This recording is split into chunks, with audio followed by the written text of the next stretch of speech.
আমার এক বন্ধু এই জামানায় মুসলমানদের শেষ করে দেওয়ার পায়তারা দেখে অনেক কষ্ট পাচ্ছিলেন। তিনি মনে করেছিলেন এটাই হয়তোবা ইসলামের ইতিহাসে সবথেকে ভয়ঙ্কর খারাপ সময়। আমি বলেছিলাম, ভাই রে, আপনি হযরত আবু বকর রাদিয়াল্লাহু তাআলা আনহুর সময়টাকে কি বলবেন? মহানবী সাল্লাল্লাহু আলাইহি সাল্লামের মৃত্যুর পর যখন 3 ভাগের 2 ভাগ মানুষ ইসলাম ধর্ম পরিত্যাগ করলো, সামান্য কিছু মানুষ নিয়ে, সেদিন তিনি হুঙ্কার দিয়ে বলেছিলেন, এই আবু বকর বেঁচে থাকতে এই দিনকে শেষ করে দেওয়া হবে, তা কখনোই সম্ভব না। ওই দিন উনার ওই হুঙ্কার এবং আত্মবিশ্বাসেই আবার মুসলমানদের বিজয় ঘটিয়েছিল।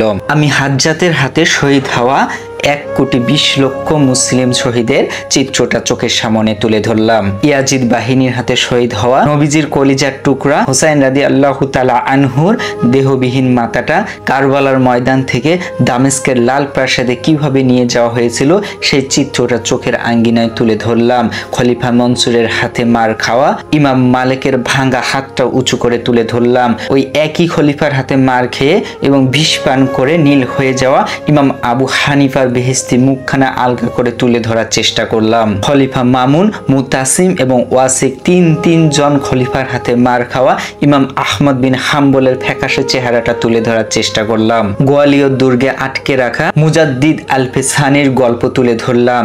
আর আন্দামান দ্বীপে বন্দিশালাগুলোতে ভারতের শ্রেষ্ঠ আলেমদের হাড়গুলো আঙ্গুলের ফাঁক দিয়ে তুলে ধরলাম।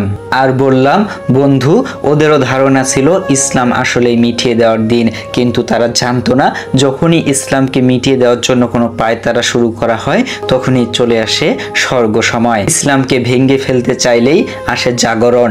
এ যে আমার আল্লাহ তাআলার স্বয়ং মনোনীত ধর্ম, এ যে আমার আল্লাহ তাআলার বন্ধু পেয়ারা হাবিব মহানবী হযরত মুহাম্মদ সাল্লাল্লাহু আলাইহি সাল্লামের প্রতিষ্ঠিত দিন।